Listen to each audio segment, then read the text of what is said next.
이재명 고개 들었다. 탄핵 8.8패 쇼크. 전이 상실한 것일까? 전이를 상실을 했을 수도 있고 이것이 위장일 수도 있다. 일단 오늘 혼술 시간에 말씀드린 대로 최재해 감사원장 그리고 이 검사 세 사람, 이창수 서울중앙지검장을 비롯해서 세 사람 해서 네 사람이 모두 다 탄핵소추안이 기각됐죠.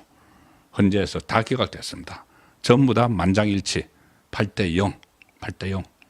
이 최재해 감사원장에 대해서는 좌파 재판관 3명이 뭐 이렇게 뭐 개별 의견해서 뭐 달견을 했지만은 어쨌든 아무리 좌파라도 이진숙 방통위원장 때 4대4였죠. 자, 그런데 지금 이것은 이진숙 때도 말도 안 되는 이틀 근무한 이진숙 방통위원장을 탄핵을 해야 된다고 그때 좌파 재판관 4명이 일제히 주장을 해서 4대4가 됐죠. 표결을 했죠. 그런데 이번에는 표결을 할 필요도 없이 8대0, 둘 다 8대0. 그러니까 4명 다 8대0이 나왔습니다. 4명 다. 그 감사원장 그리고 검사들.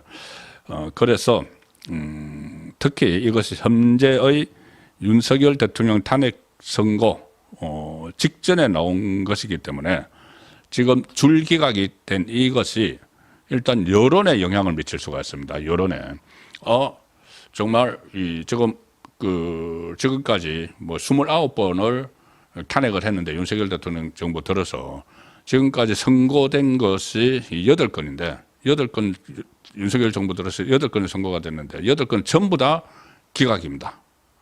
그리고 이상민 장관 같은 경우 뭐 2번이나 했는데 2번 다 기각. 아마 4대4도 이진숙 그 방통위원장이 유일하고 나머지 전부 다 만장일치 기각. 그러면 도대체 이 탄핵을 하는 것이 목적이 뭐냐? 국정 발목 잡기 아니냐? 직무정지시켰어. 그렇죠. 바로 윤석열 대통령이 이 비상계엄령을 선포한 큰 이유 중에 하나가 무차별 탄핵이었습니다. 무차별 탄핵. 직무정지를 시키기 위한. 그때 결정적으로 감사원장을 탄핵하는 감사원장까지 탄핵하는 것을 보고 이것은 안 되겠다. 좀 국민에게 주의를 환기시키기 위해서 이 계엄령을 발동해야 되겠다는 생각을 했다고 윤석열 대통령이 말을 했었죠. 바로 그 감사원장 최재해 감사원장이 오늘 8대0으로 기각 결정을 받아서 직무에 딱 복귀를 했습니다. 그러면 이거 민심이 이건 정말 윤석열 대통령의 비상계엄의 그 이유 중 하나로 강조를 했던 이 줄탄핵, 국정마비를 위한 줄탄핵, 29번의 탄핵. 이것이 정말 국정마비를 위한 것이었구나. 그 헌재가 그렇게 지금 8대0으로 결정을 해버렸죠. 이 4명에 대해서. 그리고 이것은 윤석열 대통령 선거를 앞두고 있기 때문에 민심에 직접적으로 영향을 미칠 수 있는 그런 결과가 나온 겁니다. 그래서 특히 윤석열 대통령 그 결론이 목전에 있는 민감한 그 시점이어서 민주당도 지금 바짝 긴장하는 그런 모습을 보였는데 이재명이 이제 고개를 떨구는 모습을 보입니다. 그런데 이재명의 모든 행동은 있는 그대로 받아들이면 완전 뒤통수 맞죠. 최근에 그 비명계하고도 그 박용진 의원 같은 경우에 완전히 뒤통수 맞았지 않습니까? 박용진 뭐 불러가지고 밥 먹으면서 뭐 통화 뭐 저거 이야기를 했는데 그 다음에 바로 그 다음 날인가요? 무슨 뭐 그때 비명 행사시킨 것은 검찰하고 비명계가 내통을 했기 때문이다. 그래서 완전히 뒤통수를 쳤죠. 그런 사례 뭐 일일이 다 말씀드리기도 그럴 정도로 일상입니다. 일상. 이재명의 일상. 거짓말하고 뒤통수 치는 거. 그래서 이것도 믿으면 안 되는데 일단 이재명이 어쨌든 겉모습으로는 처음으로 이 고개를 떨구는 그런 모습을 보였습니다. 그것도 어제 이 채널 A 유튜브에 출연을 했는데 거기에 정규재 씨하고 같이 출연을 했죠. 그때 우파라고 이야기했던 정규재 씨. 근데 이게 완전히 이재명과 호흡을 맞춰서 어제 방송에서 나와서 이야기를 했는데 뭐 그 부분은 제가 더 이상 말씀드리기도 그렇고 그 뭐 어떤 거리도 안 됩니다. 요즘 그런 사람들이 몇 사람들이 있어서 어쨌든 그 유튜브에 나와서 이재명이 이런 말을 했습니다. 그러니까 어제 나왔는데 오늘 원래 이 4명에 대한 이 선고가 예정이 돼 있었죠. 그러니까 이재명도 이게 줄 기각되는 걸 대리라는 걸 다 알고 있는 겁니다. 그것이 이재명이 어제 하는 말이 이런 이야기를 했습니다.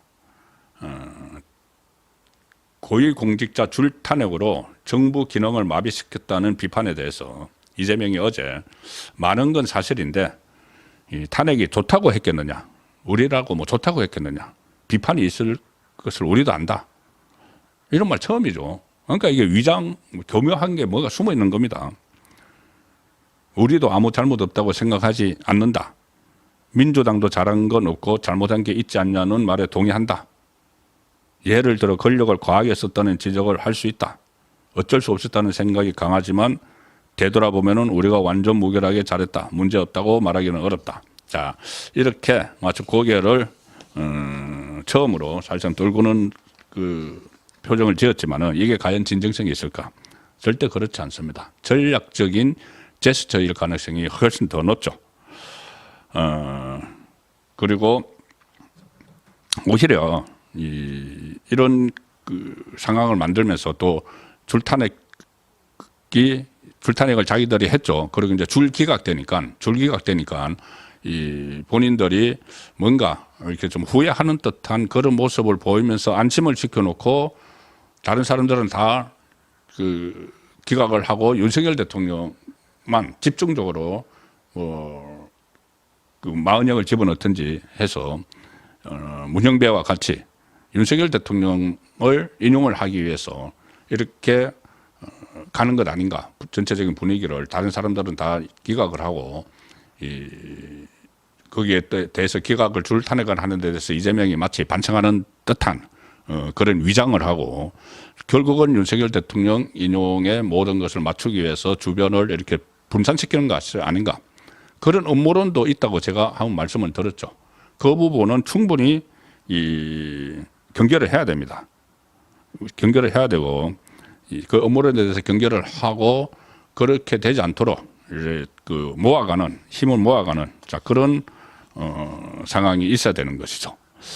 자 그래서 지금 현재 분위기를 이제 그대로 가면은 지금 말씀드린 그런 음모론은 통하지가 않겠죠. 제가 이 썸네일에서 말씀드린 대통령 탄핵 기각 쏟아진 사실 정보지 찌라시라고만 할 게 아니고 근거가 있다는 말씀을 드리겠습니다. 사실 정보지라는 게 찌라시라는 게 제가 1980년대 후반에 이 국회를 출입을 하면서 정치부 기자 생활을 시작했을 때부터 있었습니다. 찌라시라고 하는 거. 주로 이 여의도에 있는 정권가 그리고 국회, 그 서여의도에 있는 국회 그리고 각 정당 여기에 기자들이나 아니면은 국회의원이나 보좌관이나 이쪽 정치권하고 저쪽에 정권의 이 금융계에 있는 사람들 사이에 찌라시가 광범위하게 돌았죠. 그때는 다른 SNS도 발달을 하지 않았고 이 찌라시도 종이 형태로 해서 많이 돌았습니다.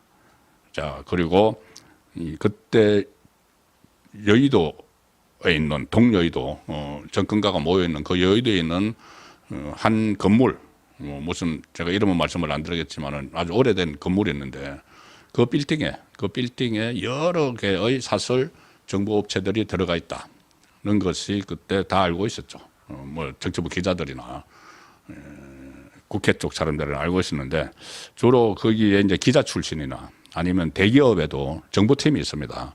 대기업 정보팀 출신이나 경찰의 정보과 출신 또 뭐 국정원 같은데 그런데 출신들 또 보좌관 출신 이런 사람들이 좀 모여서 하나의 뭐 업체를 만드는 거죠. 그래서 그 업체에서 여러 가지 정보를 본인들이 원래 정보를 다뤄왔기 때문에 정보를 취합을 해서 찌라시로 만들어내서 이것을 돈을 받고 유통을 시키는 자 그런 구조가 있었습니다. 그런 구조가 있었는데 지금도 정권가나 이런 데서 광범위하게 유통되는데 지금은 그런 식으로 종이를 만들어서 하는 게 아니고 어떤 곳은 회비를 받고 회원을 모집을 해서 거기서 어떤 그 보안 장치를 걸어 가지고 이렇게 SNS 그러니까는 그 텔레그램이나 이런 데서 이제 이런 걸 통해서 쏘아주는 그런 체제가 지금 있죠.